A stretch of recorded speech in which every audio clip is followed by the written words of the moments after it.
Assalamualaikum warahmatullahi wabarakatuh. Seluruh masyarakat Kota Palembang dan juga Sumatera Selatan di mana berada. Kali ini dan di pagi hari ini Mang Cek Fikri luar biasa lagi jalan-jalan di bundaran air mancur Jakabaring yang pecahnya ini punya penampilan baru. Inilah sudah tiap hari lewat di sini salah fokus terus Pak, gara-gara yang tadinya kita jingo tidak tertata, ini sudah warna baru, cerah, dan kalau dijingok dari pucuk ini pemirsa ada motif songket yang ditawarkan memang khas dari Sumatera Selatan. Tentunya pemirsa ini pacak berubah, pacak Cindo dan Elok ini berkat peran serta dari Dinas Perumahan dan Kawasan Permukiman Provinsi Sumatera Selatan di bawah kepemimpinan Bapak Insinyur Haji Basyarudin Ahmad MSc. Jadi Pak, mungkin Fikri pengen tahu ini Pak, dari beberapa kali uang lewat ini pecahnya ngerasa galau Pak, ada perubahan yang signifikan dari air mancur Jakabaring ini. Boleh diceritakan ke ini Pak, kenapa Disperkim terutama Bapak ini yang punya ide untuk menggarap ataupun ngenjuk tampilan baru Pak untuk bundaran air mancur Jakabaring ini Pak?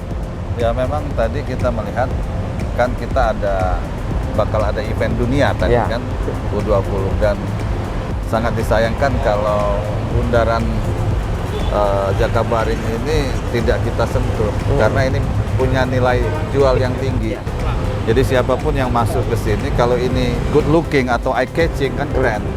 Dan kita coba berkolaborasi dengan BNI dan Pemkot untuk mendesain kembali bundaran ini sehingga minimal ketika orang masuk dari Palembang menuju Jakabaring itu wow, dia sudah merasakan nuansa Jakabaring Sport. Benar, Bapak tadi ngomong bahwa ngajak BNI. Nah ini juga sempat nyuri perhatian warga Palembang Pak. Kenapa tiba-tiba ada logo BNI besar terpajang di sini Pak? Boleh diceritakan? Karena kita mencoba tidak terlalu tergantung dengan APBD.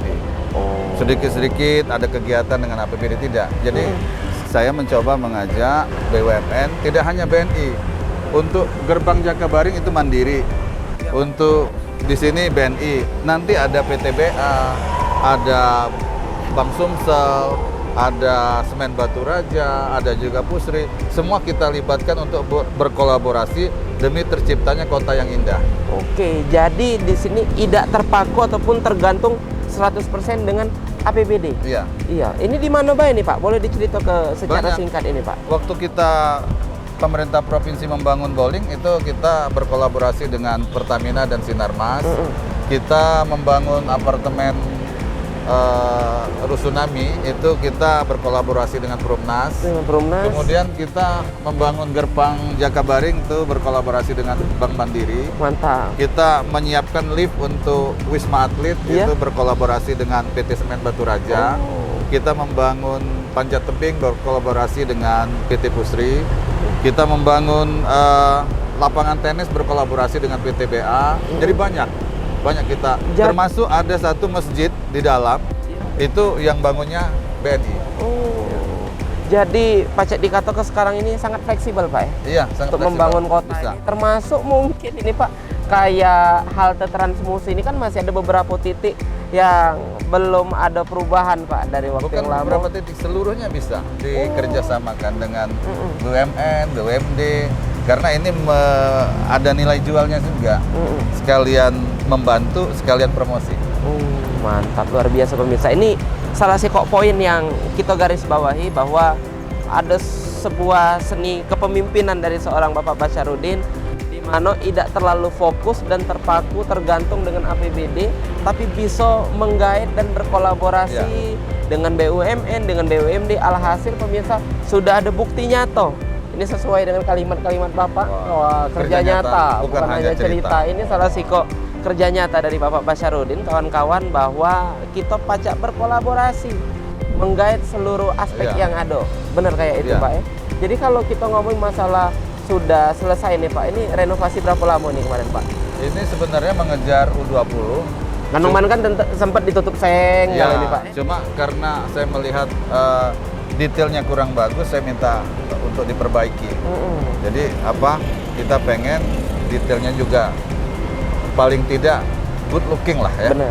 Jadi masyarakat di sini bisa menikmatin, ini bisa jadi jogging lah di sini bisa. pagi-pagi tidak mengganggu dari jalan raya sendiri. Benar. Dan kita berharap nanti tetap ditertibkan para penjual UMKM, jagung dan lain sebagainya tetap di pinggir, jangan ke tengah karena membahayakan untuk pengguna jalan. Baik. Jadi Pak, untuk renovasi ini dewek Pak, yang kata Wong cuma sebagai tempat foto-foto dan lain-lain, tapi ini ada dampak di segi ataupun sektor perekonomian ini, Oh Pak? jelas. Kan karena ini mengundang orang untuk foto-foto, pada akhirnya orang berinteraksi dan ngajak untuk minum-minum, ngopi-ngopi, Benar. maka yang terdekat adalah jualan jagung Benar, Pak. atau jualan soma. Itu akhirnya Jagung, mereka soma. melipir untuk menikmati kudapan-kudapan kuliner yang ada di seputar bundaran ini. Baik, apalagi Pak kalau malam minggu di Oh, sini iya. Pak penuh ini kawan-kawan dan juga view, apalagi lampunya juga cantik. Tapi nih, ke ini, depan memang bagus kita buat tertata, beretika dan berestetika untuk UMKM sehingga memang enak dilihat. Pak. Apa arti beretika dan berestetika? Jadi Pak? berestetika itu enak dilihat. Ya. Ya. Sementara beretika itu dia sopan, dia santun, tidak sembarangan dan lain sebagainya. Nah, jadi itu kawan-kawan kita sudah tahu, dan mungkin kemarin kan Pak banyak warga Kota Palembang yang lewat tutup sayang inilah dia hasilnya pemirsa. Sudah kita jingok bahwa Pak Basyarudin bersama Dinas Perumahan Kawasan Permukiman berkolaborasi dengan Bank BNI pacak membuat satu penampilan baru dari bundaran Air Mancur Jakabaring. Masih banyak lagi pemirsa tempat-tempat yang tentunya digasak, yang digarap, dan juga tinjau ide pemasukan dari Bapak Basyarudin untuk bekerja sama dan berkolaborasi. Nanti kita lihat. Benar. Ya, nanti kita lihat contoh-contohnya. Contoh di dalam pemirsa. Kita beringut ke dalam lagi. Oke. Mari Pak. Pemirsa, kalau tadi di sana di bundaran Air Mancur kita sudah tahu bahwa berkolaborasi dengan Bank BNI. Kalau di sini Pak di pintu masuk Jakabaring Sport City ini bekerja sama dengan Bank Mandiri. Bank Mandiri. Bangun ini ya Pak? Seluruh Pak. Oh. Jadi kita pengen menjadi percontohan bahwa di sudut-sudut kota itu terlihat enak dipandang dan indah. Jadi eye catching dan good looking. Malahan ini sebenarnya pacak jadi kayak tribun Pak ya. Iya. Jadi tempat Jadi duduk. di sini untuk orang berfoto, duduk, ada yang berdiri, itu jadi bisa difoto untuk kenang-kenangan kalau pulang ke daerah lain. Benar. Apa dia Pak? Bola-bola nih Pak, bulat-bulat ini Pak. Bolat ini kita mencontoh sebenarnya kita mencontoh di Rotterdam. Tapi ini sudah dipakai juga di Jogja dan juga di Braga, di Bandung ya. Dan ini kita terapkan di sini dan kita juga terapkan di Taman Makam Pahlawan. Fungsinya apa ini Pak? Di sini kita sebenarnya pembatas ya. Pembatas. Pedestrian, tetapi juga bisa untuk duduk di sini. Bisa untuk jadi tempat duduk. Bolatnya ada yang seperti bola, ada yang seperti vertikal begitu. Itu bolat namanya.